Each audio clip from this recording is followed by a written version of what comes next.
এত ঢাক ঢাক গুড়গুড়ের আছেটা কি মশাই? ভণ্ডামি ছেড়ে যা বলার তা সোজাসুজি বলুন। দেখুন, জীবনটা কিন্তু সোজা নয়। জীবনে কিছুই সোজা যায় না। এমনকি হাত থেকে ঢিলটা ছুঁড়লেও দেখবেন সেটা প্যারালাল হয়ে বেঁকে পড়ে।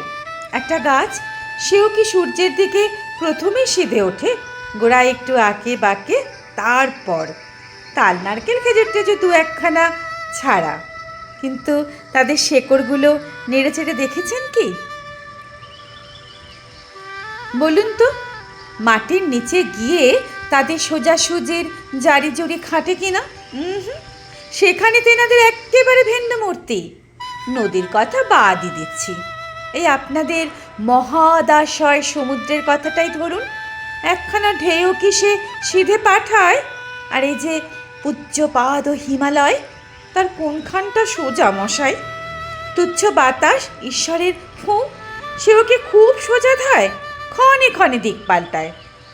আমি সামান্য মানুষ, আমি কি করে সোজা বলবো বলুন তো মশাই? আর সোজা চলবো? হাঁটতে গেলেই ডান পাটা একটু ডাইনে হেলে পড়ে, আর বাপাখানা বায়ে হেলে যায়।